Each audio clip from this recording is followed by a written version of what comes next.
Today on The State of Us, what is no labels, and could it be the answer to the divide in America in 2024?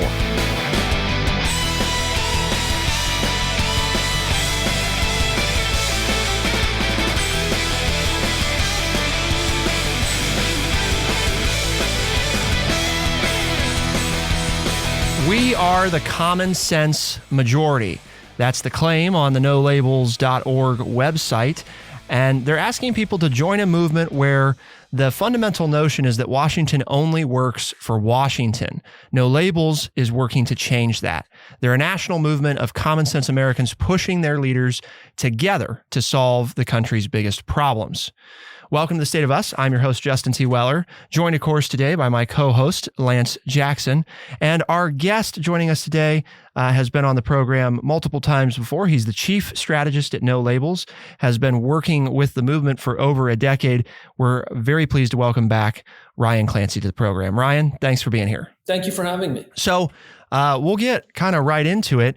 I know that, Lance and I have been paying attention to what you guys have been doing, and there's a lot going on. But one of the questions I think that we have first and foremost for our listeners everywhere is what is No Labels actually trying to do? Like, this sounds great, this notion of a common sense majority. No Labels has been around a while and obviously is getting some press attention here for what you're planning to do in the 2024 election. So what are you actually trying to do? How would you explain it to folks? So we have been around for over a decade. And of course, we've talked with you guys a couple different points along the way. And for much of that time, our focus was on Congress. So people know No Labels for the work we've done to create this group, the Bipartisan Problem Solvers Caucus in the House of Representatives, which has got over 60 members, an allied Senate group that we brought together with them. And as dysfunctional as Washington has been, this group has been responsible for some pretty significant bipartisan achievements these last couple of years, like the infrastructure bill in 2021. There was a big, the CHIPS Act was a big semiconductor legislation in 22, and also the rewrite of the Electoral Count Act, which is a really important law that will clarify what needs to happen in the post-election period so we prevent the horrors of January 6, 2021 from ever happening again. So that is where we've been focused for most of our history. Of course, the reason we're getting a lot more attention of late is for the last year, we've been working to prepare to get ballot access in states across the country to potentially nominate an independent unity presidential ticket in 2024. So a unity presidential ticket, what does that mean? That would be ideally a Democrat and a Republican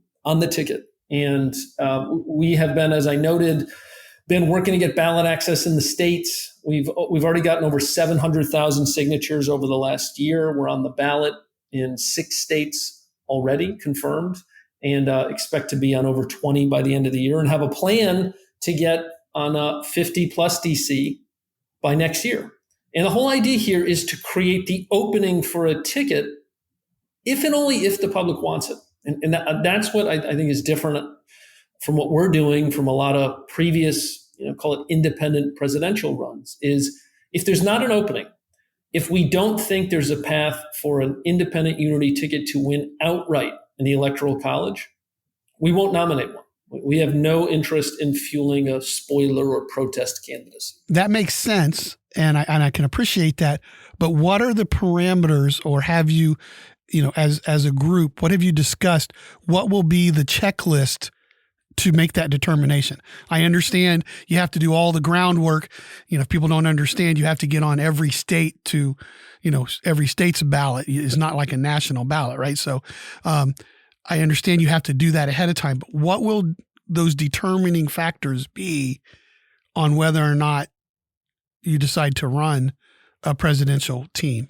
So there's a couple key things we'd be looking at as we get into next year. And our plan is to make a decision somewhere in between Super Tuesday, which is in early February of 24. Early March. That's when you usually know who the 2 major party nominees are going to be. And then No Labels convention. We're planning a big convention in Dallas in 2024 in mid-April. And so in between Super Tuesday and the convention, we'd make the go, no go decision. Now, the question of, well, how would you decide? There's really two key things we'd be looking at. Obviously, there's no single poll that you can take as gospel these days. We all know the limits of that. But two things you'd be looking at is, one, what is the approval of both of the major party nominees? Are they still both as unpopular as they appear to be right now? And two, one of the questions we've been asking in a lot of surveys over the last 18 months is, if it were Trump, Biden, and a moderate independent running for president, would you be open to voting for the moderate independent? Well, we just had our latest poll come back showing that open to number up in the mid 60s. You just don't see a reading that high. I mean, if you go back to 1992, Ross Perot, sort of the high watermark for an independent run, he was leading in the polls in June of 92 in the mid 30s in a poll against Clinton and Bush. He was actually leading before he got out of the race. And so to see today, mid 60% of the public saying they're open to an alternative, you just don't see numbers like that. Is that the level? I mean, if you have Trump, Biden, and a 60% approval rating for a moderate candidate, then it would be a go? Or are you looking to make that get higher? Or is there something else that you would also factor in? Or is that basically it? Trump, Biden, and a 60% interest rate. One of the things people might think of when they hear, mid 60% are open to a moderate independent, people might say, well, wait a minute, open to, that doesn't mean they're going to vote for that moderate independent. Correct. And then, oh, by the way, what is a moderate independent anyway? Can't we all just project our most idealized version of what we think that's going to be? And the short answer to both those questions is yes. That is your absolute ceiling, and you're never, frankly, getting close to that. The second you actually name a ticket, you'll have some number of people who say, well, yeah, I was open to a moderate independent, but not that person. Right. But what suggests to us that there's an opening is when the ceiling is up in the 60s. And remember, in a three-way race, you might only need 35, 36% of the vote share to win outright in the Electoral College, because every state is winner take all in the Electoral College. That suggests to you that if you just get 60% of the people who say I'm, quote, open to voting for a moderate independent, that ticket could win. So those are really the two key things we'd be looking at. What is the appetite for an alternative, and what is the view of the major party nominees here in the spring of 2024? That would tell you a lot about whether there's an opening. The other thing I'd add is, Lance, we will be looking at just broader directional feelings in the country. Look, we're not naive to the fact that independent candidacies don't get traction typically in America for a lot of different reasons. And most people are used to voting for one or two of two major party nominees. So you're potentially asking people to do something they don't usually do. And our feeling is that you're only going to get them to do that if they feel really unhappy about the choices that they're being given, and they feel really unhappy about the direction of the country. So that's a broader thing. It's hard to imagine an independent candidate really picking up traction unless the electorate is pretty cranky and pessimistic about the future. And they are certainly that right now. When I taught government and history, I would talk about the number of people who didn't even bother to vote. And if a candidate could get all the people who would be eligible to vote actually registered and vote, they could win an election. Have you done any polling on how you might get that large group of Americans? I don't think most people understand how many people talk about voting but then never vote. Have you done any research on how many of those people you could get out to where you could actually then be successful? So I'll share with you a really interesting finding about that. Is in 2020, turnout among registered voters was about 65%, which still isn't really very good relative to most other developed countries. But it was a high watermark. It was one of the highest turnouts we've had in about a century. Yes. But that still means there's 80 million registered voters who could have voted but didn't. It's very risky to build a path to victory on the prospect of people who don't vote ever suddenly deciding they want to vote. But one of the things that's different that we've seen in the polling is in the last couple elections, there is a phenomenon of voters who typically do vote, but haven't voted in the last couple elections because they are so unhappy with their choices. And so in other words, these aren't the people who just never vote and are disengaged. These are the people who usually do vote, but they're so turned off by their options that they just haven't bothered showing up. And a great example is if you take a look at Arizona in the 22 midterms, you all will recall there was a lot of prognostication on the front end of the midterms about the coming red wave, that Republicans were going to have this huge sweep and wipe out Democrats in the election. And it didn't happen. And the reason it didn't happen is because a lot of independent-minded voters who often do vote stayed home. So if you look at Arizona, for example, and why Carrie Lake, the Republican Senate nominee, why didn't she win? It wasn't because turnout wasn't high among Republicans. It was pretty high. It was there was a huge chunk of independent voters in Arizona who just didn't bother showing up.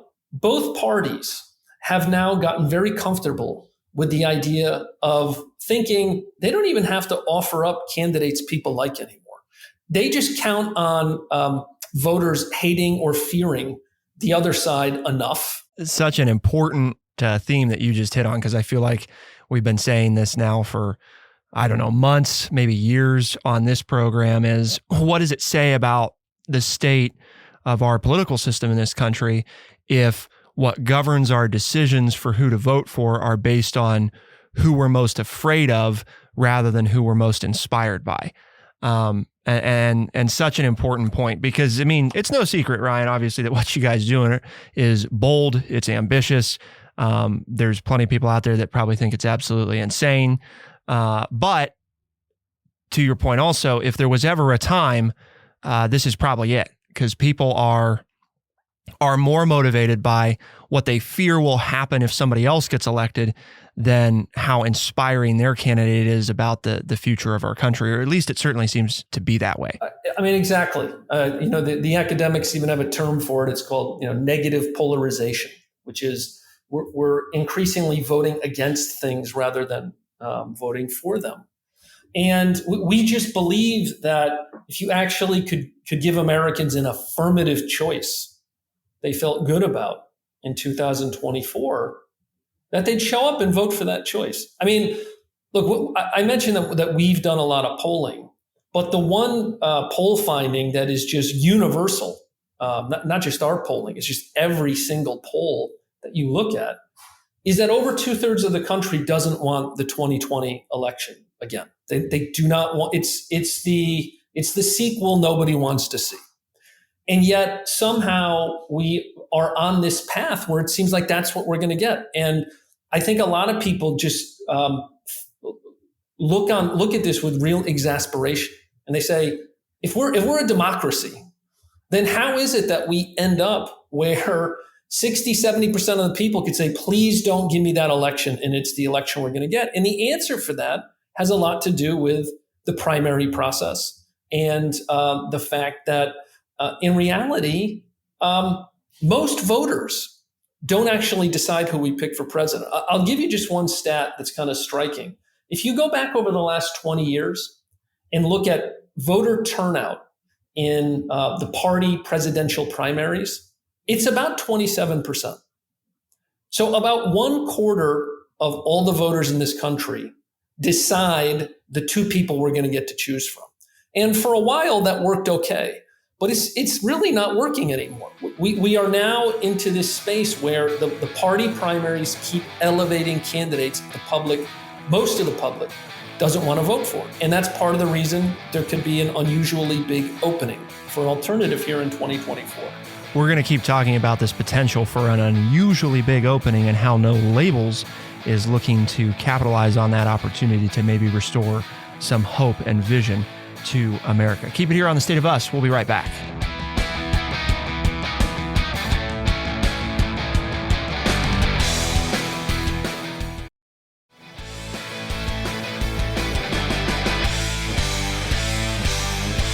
We've been talking with Ryan Clancy, the chief strategist at No Labels. He's been with the organization for over a decade now.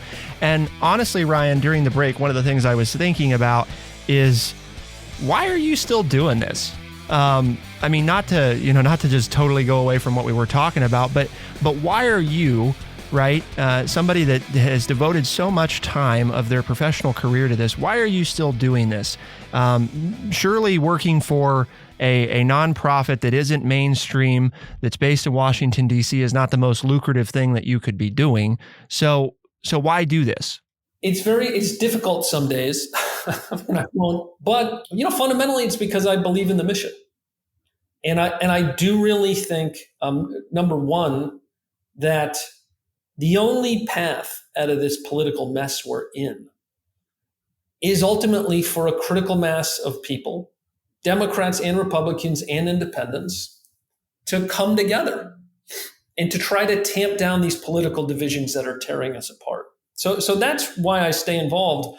I will say this, though, is that as frustrating as things are on the headline level, and of course, look, we're talking here and recently, our former president got indicted again, and so there's a lot of indicators that you could look at of our dysfunction to suggest things just keep getting worse and worse. On the other hand, there has been tremendous progress in the growth of the No Labels movement. I mean, when we started out, there was no such thing as a House Problem Solvers Caucus. There was no organized kind of body where members from both sides could try to work together. Well, we helped create that. And as I mentioned at the top, as bad as things have been in Washington these last couple of years, there's been landmark legislation that has gotten done, bipartisan. The infrastructure bill is the biggest federal investment in public works since Eisenhower built the interstate highway system. So it's not that things never get done; they do. But the problem is it's like the exception. It is pushing a boulder up a hill, and every so often you can get there. What we want is for that kind of problem solving, bipartisan problem solving, to be the norm.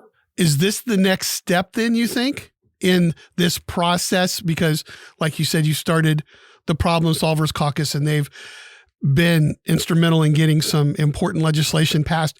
Do you think probing for this presidential run is just the next step in that process? Or is it more because it is just the right time? Because so many people are disenchanted with a rematch of 2020. For us, it really is the next step in the process. This is not a departure from where we've been. It's an extension of it. In a lot of ways, if you think about that infrastructure bill, it was both the high point for our movement, but a reminder of just how hard this is. Because I don't know how many people will remember this, but when that infrastructure bill passed, there were elements on the far right and the far left that hated it and voted against it.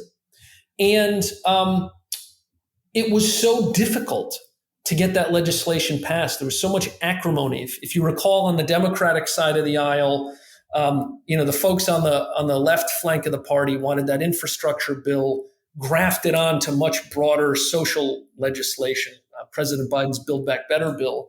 On the other hand, on the far right, you just had, they just wanted to kill the bill. They didn't want anything to pass.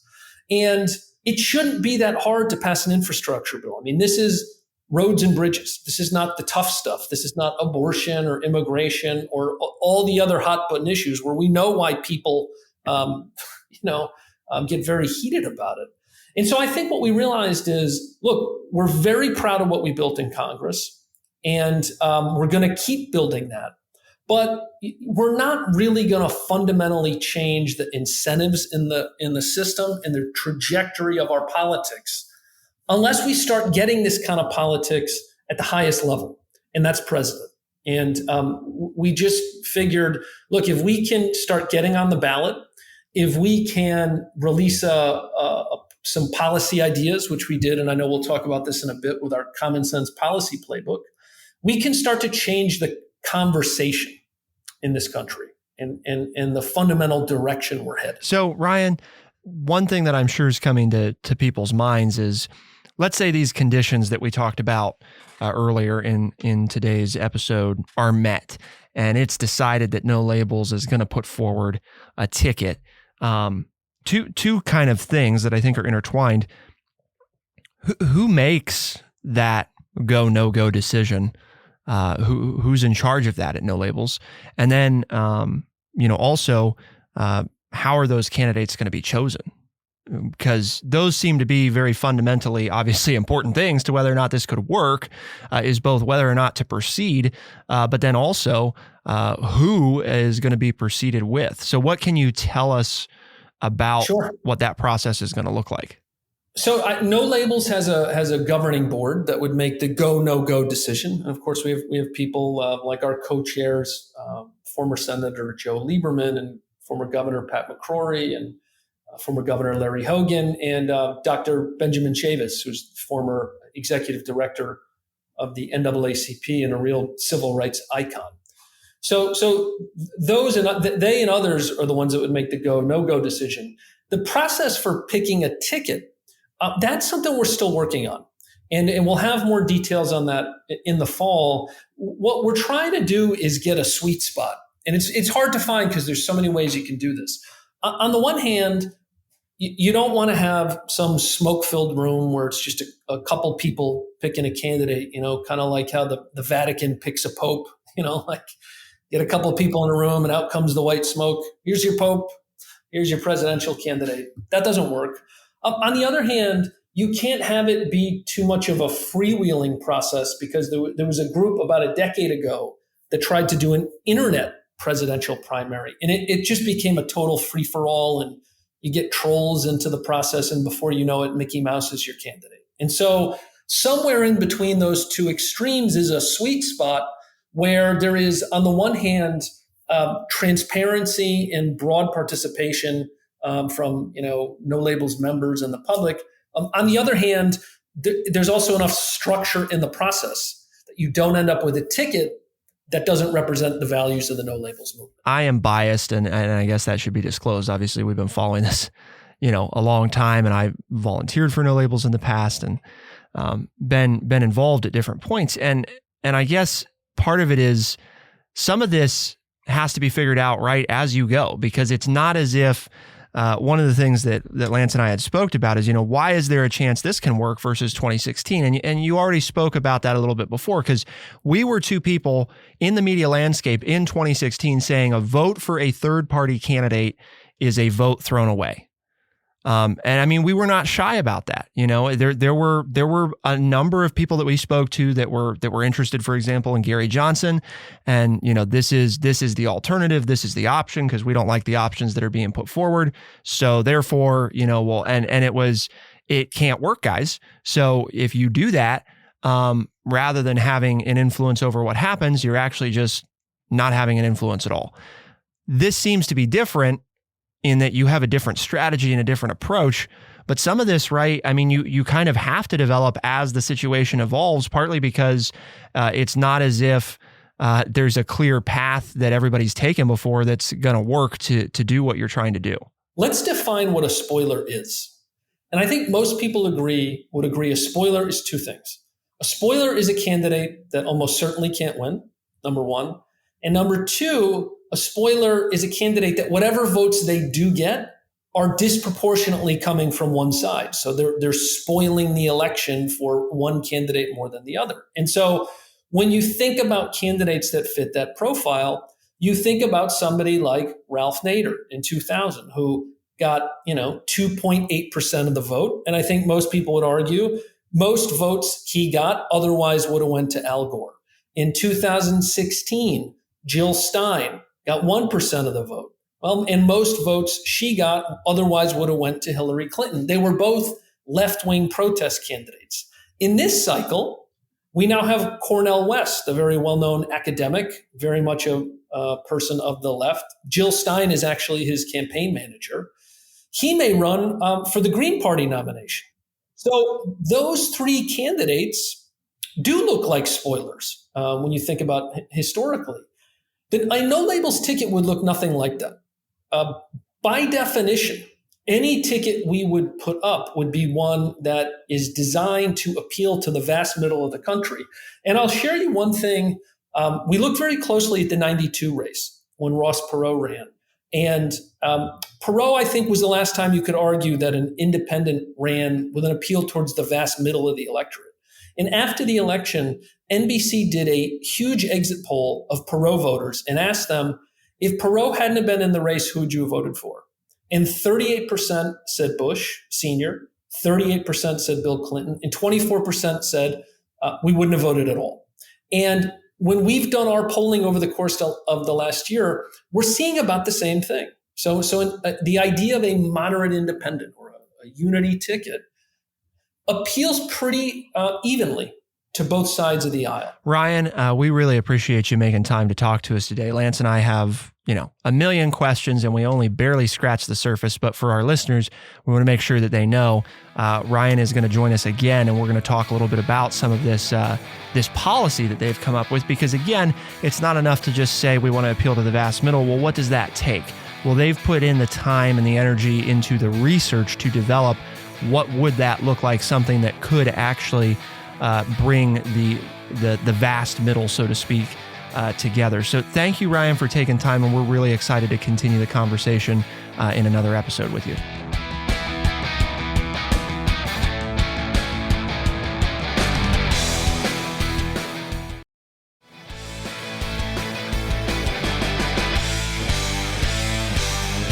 We had the opportunity to speak with Ryan Clancy, the chief strategist at No Labels. He's been on the show a few times before.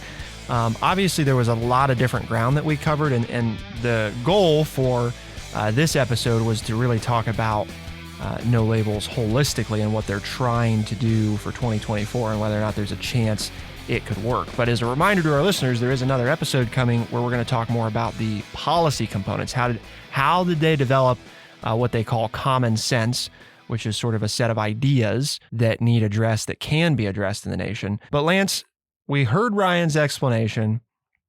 We asked him, what are they actually trying to do? He explained that. He also explained why he thinks there's a chance this time versus other times that we've seen third-party candidates try. I mean, we asked him specifically about 2016, for example, where you and I were both people at the time telling our listeners, and for those still listening, voting for a third party is a waste of your time. However, they're contending it's different this time around. I think it is different because of the scenario that they've polled and found out that there is a large number, over 50% of the American public that does not want to see a Biden-Trump rematch. So that makes it different. But it's like, well, why are they starting this process? Why is No Label starting this process or this idea so early? Well, as Ryan explained, when we have a national election for president, it's basically, and we talked about this on the show before, 50 separate elections because each state runs its own election. And so you have to get on each state's ballots, and each state has a different set of rules on how you do that. So No Labels is just doing the groundwork right now to try to get on all 50 ballots, which they're not yet. What they told us yesterday, what Ryan told us was, we're only running candidates if we think we have a legitimate shot to win. And they won't make that go, no-go decision until it sounds until like after the primary season after started. Super Tuesday. Right. They're talking middle of March, right. April before they decide. So they're going to let this all play out. And we all know when it comes to presidential politics, there is a lot of time between now and next April.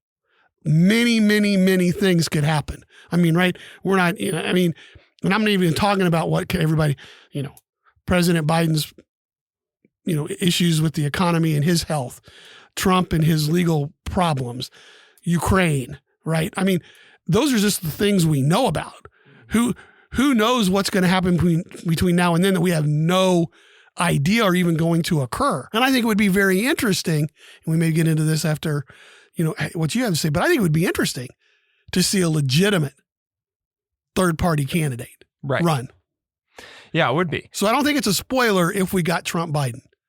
I think if we don't get Trump-Biden, it might be a spoiler. And then but it depends a lot on who the candidates are. I mean, and I think that was a big part of what Ryan was explaining too, is that one of the reasons it's really difficult to say at this point is we don't know. Okay, if it's not Biden, who's the other Democrat that would make it a viable option? Well, nobody's even announced.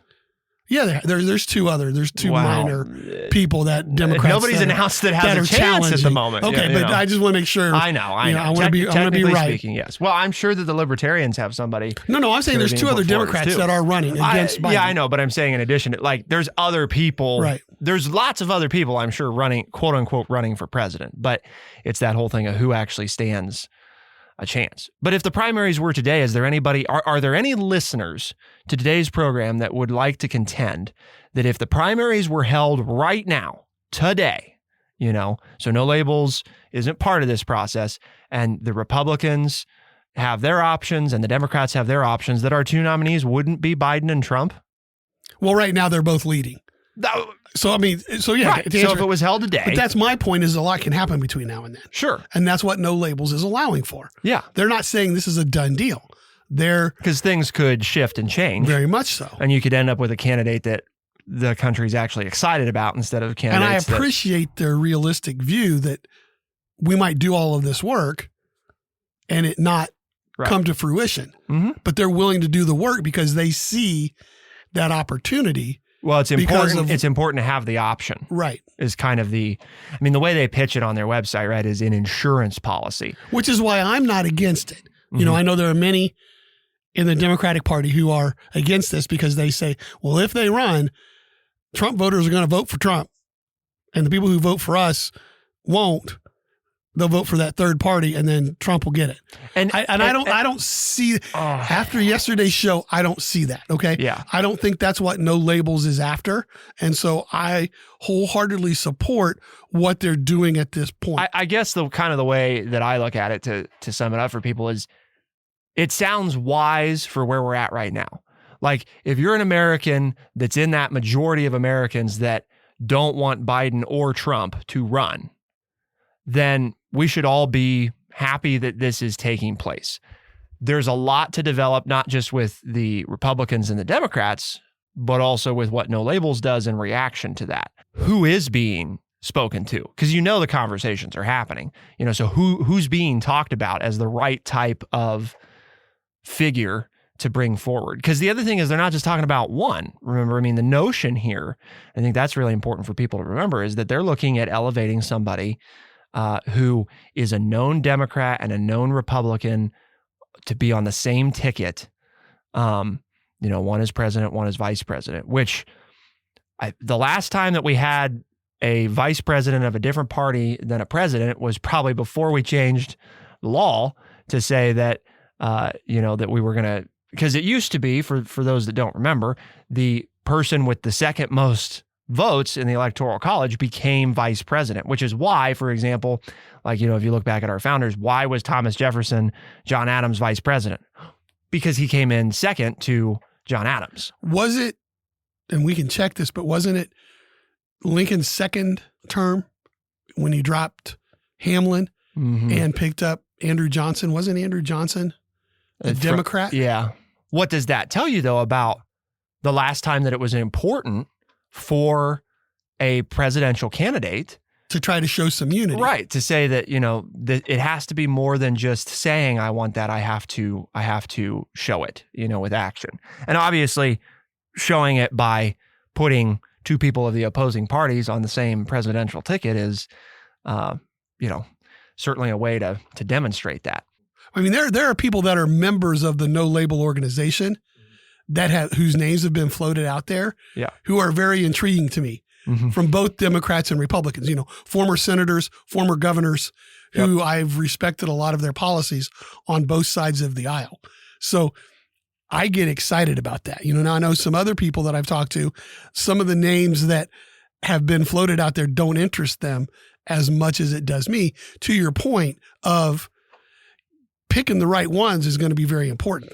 Right. Because as we all know, every politician comes with some baggage. Yep. So you're going to have to, you are going to walk a fine line there. But when you look at some of the names on the Republican and Democratic side that are part of or have been part of the problem caucus, I think there's a good group of names to choose from. So not putting the cart before the horse, we'll have to just wait and see how the primary season plays out and where No Labels is. If a third party candidate runs and has broad enough appeal that they can take enough voters from your candidate to cause somebody else's candidate to get elected, doesn't that mean that there's a problem with your candidate? Right. I mean, I'm just asking from a logical standpoint here. Like, well, we Republicans, we Democrats, we don't want No Labels to have access because they'll take voters from our candidates.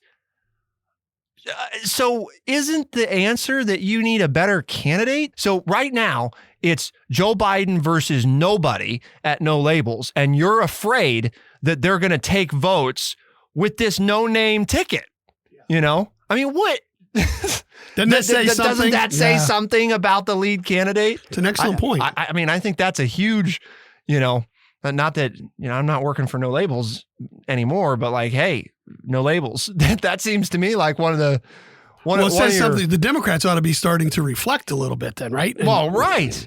But I mean, and I think that's part of, we didn't get to ask Ryan that, but I would think that's part of what No Labels is going for too, is forcing, some of those conversations about, are these really are we okay with these candidates, And if we're not, them doing what they're doing, even if they don't end up running a candidate, is putting pressure on the primary process to say, is this who we're comfortable with coming forward? Well, the Wall Street Journal editorial board just came out with a piece that said, are the Republicans going to be smart enough to run somebody who can beat Joe Biden? Right. It's there for the taking.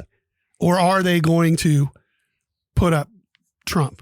Right. I mean, and that's the conservative Wall Street Journal, right? Yeah. And they're saying we have a lot of possibilities that could beat Biden. You could have a shoo-in for who do you want? So why do we do the show today, Lance? What was the point?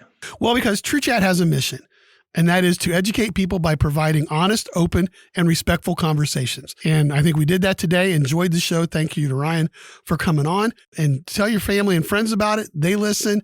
Tell them that they can find us as a podcast if they want to get it firsthand on Spotify, Overcast, Stitcher, Apple Podcast, and everywhere podcasts are found. The State of Us releases new episodes every Tuesday and Thursday, first thing in the morning as a podcast. Those same episodes are heard on AM and FM radio stations across the United States and parts of Canada.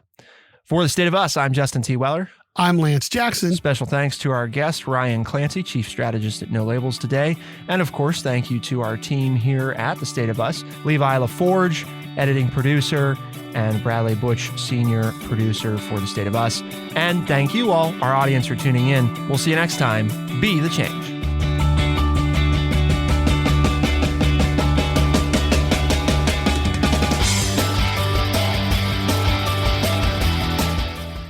Be sure to check out our website, thestateofus.org, for books, articles, and all the ways to tune in. thestateofus.org.